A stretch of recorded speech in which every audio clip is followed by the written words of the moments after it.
and welcome here today to another of our kerfuffle testimonials. And I'm delighted to have with me Julie Brown. Hi, Julie. Hi, how you doing? I'm exceptionally well. Good, yes. Good. Still, don't think it's still too late to be able to say Happy New Year, is it? No, you can. No, it's still allowed. Still allowed for the moment. People watching this in July, that's a ridiculous thing to say, but that at least you know now we're in the middle of January here. You're from Thomas Charles Lettings, I'm right in thinking, Julie? That's correct. Yeah, based in Bedford. Great stuff. And we're here today to talk about your experience of using Letmojo on the tenant referencing side of things, I believe. Yes, fantastic.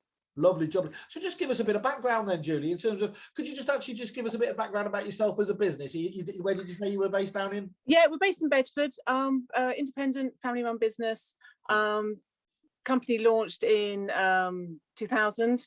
So yeah, celebrating our 22 years. You know what you're talking about. Sales and lettings initially. Then we just specialise in lettings, and then more recently the sales have come back on board. But we're predominantly known for our lettings and expertise there. Good. So letting specialist, obviously they've been a long period of time, so you know what you're talking about is the critical factor from our point of view. And where did your story start with Letmojo then? When did you start using those guys? We started using them as soon as they launched last year, so sort of March, April time, I think it was their official launch. The account manager there, Emily, was known to us from a previous role she had. Yeah. With Thomas Charles, we've always done our referencing in-house as the predominantly. Over the years, we have dipped in and out of sort of outsourcing it, but never really felt it was quite right for us because we lost that personal touch when it just goes to a tick box. You know, the world doesn't fit into a tick box, and we found at one point that actually suitable applicants were being declined because for whatever reason they didn't, square peg and round hole didn't work. So we went back to doing it ourselves and went, well, no, at least we can pick up the phone. We've got a common sense head. You get that chance to explain why an answer is no. Doesn't mean they're going to fail, but there's a reason why that question wouldn't be answered. So we were very hesitant to actually sort of do outsourcing referencing again. We tried it with a company that launched that had that personal approach, which was fantastic, but they then got bought out, and there's a lot of that going on, isn't there? Yeah, it changed. There was still great sort of customer service, but that element of us having our personal touch, we felt was being lost. Okay. So when we heard that Letmojo were starting up, as I said, Emily's sort of known to us, our account manager from previously. I couldn't be more excited that she was starting again with a company that was the reason why we kind of outsourced in the first place. So working with Emily and her team, they are very prompt, very efficient. As soon as there's a query, they'll pick up the phone or email. The correspondence backwards and forwards, it is continual. Some referencing goes straight through, comes back in the same day. Others, you need a bit more digging. I can pick up the phone to Emily or any of the team and go, not quite sure if this is going to be straightforward. There's something that's worrying me, and it's that communication and the personal touch, which is why we use them. So the key factor there was that Emily, she was getting the band back together, and you wanted to continue to absolutely, yeah. And I think one of the problems we've seen in this whole sector, isn't it, is actually there has been a lot of kind of mergers, acquisitions. There seems to be just a thing with a lot of tech companies as well, that they seem to move away from just what most of us deem as normal customer service, being able to pick up the phone, isn't it? So it still really matters to a lot of people, though, don't they? And I think people, suppliers need to pay attention to that. They can't just cut the links, can they, without needing to talk to the people that might. And for us, our customer service to our clients, we're saying to our landlords, we've got a suitable applicant, and they're suitable because, and it's just proving the because. So you want to have as much information to be able to relate to them, to say that this is who we feel is suitable for your property. We don't necessarily just say yes to everybody. We want the right person for the right landlord and property, and that's what we pride ourselves on. It's not about bums on seats. It's about getting the quality person. So you've got to do that digging. And as I said, everyone's circumstances are different. The world has changed so much in the last 18 months. What would be normal for someone to perhaps fail referencing isn't now, because the world has changed. There's a lot of people on 0-hour contracts. There's a lot more people coming forward, guarantors.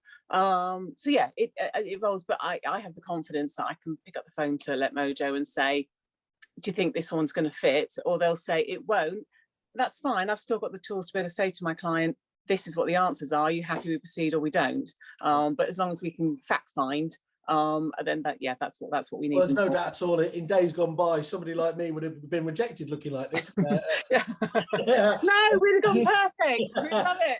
And then, but I love what you're talking about there, isn't it? There's so much of things these days is seen as a box ticking exercise, almost, the arse covering element there. Whereas actually references should be a process, shouldn't it? I mean, look, there are obviously ones that should fly through or clearly, are not right. But there's that whole middle ground that if you are too strict one way or another can affect your business adversely, can't it? Yeah.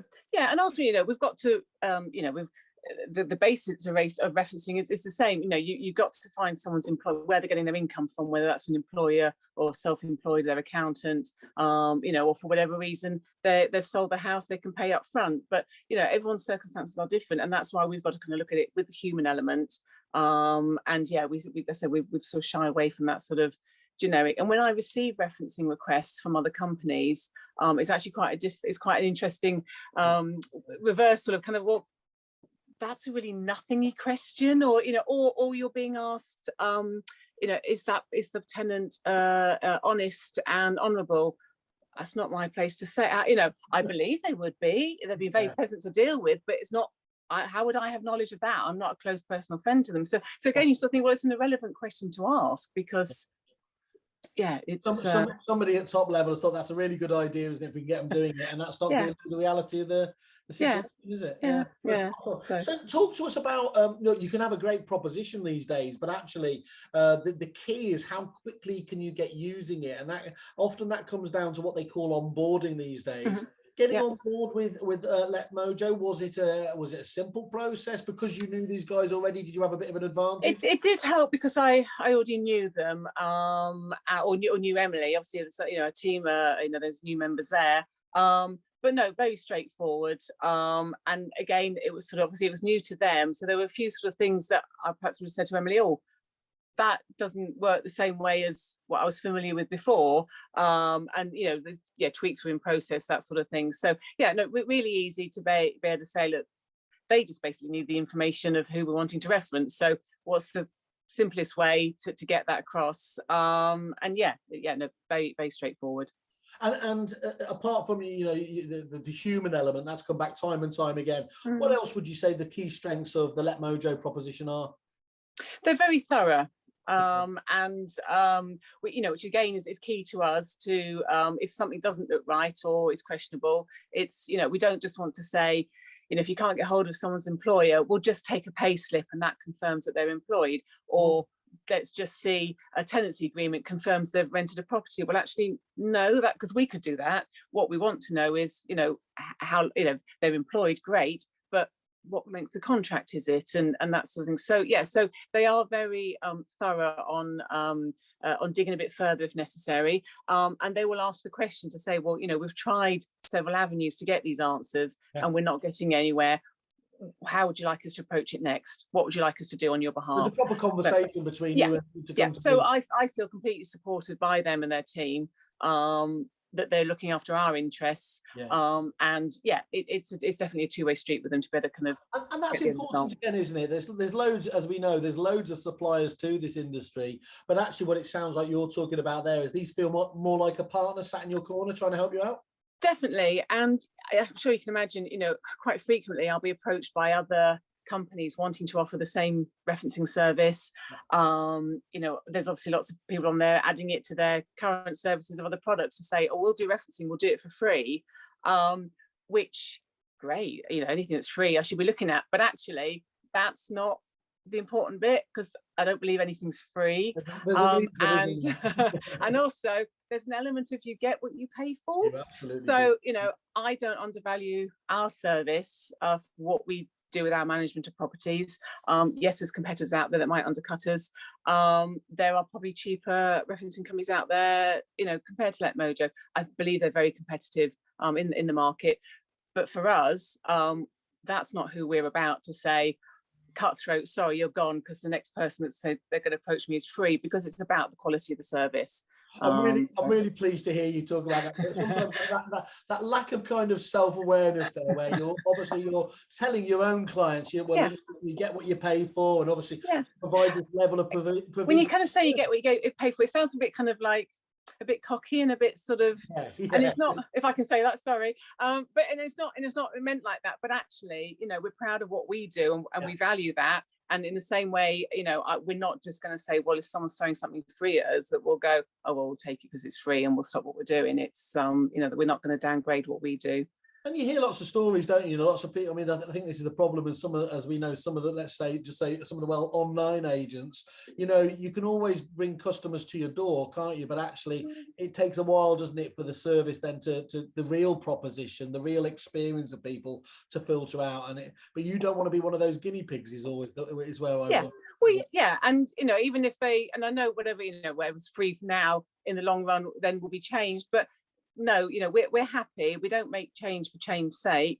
You know, if something's not right, of course we can adapt, and that's the beauty of being an independent. That, you know, we can change something today, and if it doesn't work, we change it back tomorrow. You know, that's what we can do. We've got that flexibility. But no, the customer service and the quality of what you get, what we get, is important to us, because that's what we feel is important to our clients. So excellent, makes perfect sense. And that service there you were just talking about, does that extend? We spoke about at the start of the process. Does the after support reflect that as well? So training and account management, that again is just, you know. Yes. Yeah, I mean, as I said, you know, we don't use any of their other products. I know that, you know, they've got other things coming on board, but you know, at this stage we don't. And again, you know, I appreciate that, you know, Emily, as our account manager, understands who we are, that she doesn't bombard me with other products, other things, because you know, she's probably fed up with me going, no, but no, it's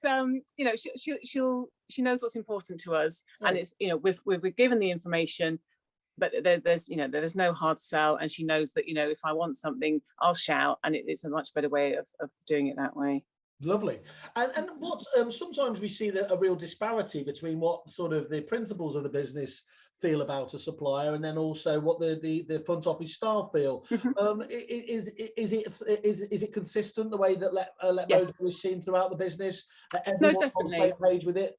Yeah, absolutely. I mean, any of my colleagues, if they, you know, if they have got a query or something comes in and I'm not here, or you know, the other girls that do the referencing, yeah, there's that confidence that we have, that we, you know, they would be able to, they've got the contacts, they know who they could speak to, and yeah, the support is there for the rest of the team as well. It's not just directly me or you know, anyone else. So marvelous. Yeah. So I have to ask this so that this can be also go on the review element here. If you were to, and I think I'm not prejudging this, but if I was I'm scared now. If I was to ask you out of 5, how 5 being the top score, how would you rate? Oh, 10. 10. Well, we're gonna have to thank you for that. You know, we've got to change the whole website to cope with that. And as long as it wasn't competitors, I'm guessing you would have no trouble in recommending these to other agents as well to have a chat with. No, they're great. Absolutely. Yeah, we think they're really easy to deal with, and professional, and I don't see any reason why anyone else wouldn't use them. But yeah, no, they're fantastic. Perfect soundbite there to finish with. Well, Julie, thank you very much for joining me from your TV studio that I knew behind you. Hopefully I've hidden the...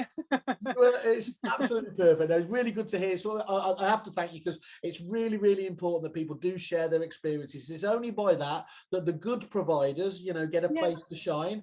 And dare I say it, those at the other end of the scale don't get a place to so thank you very much.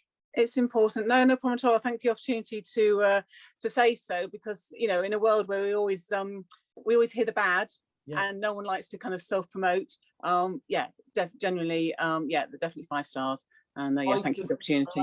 I couldn't agree with you more. It is lovely to hear it, but I wouldn't have a business without it. So I'm slightly biased. Julie Brown, Thomas Charles Lettings, thank you very much for taking time out. Pleasure. You take care. Bye. Thanks. Bye.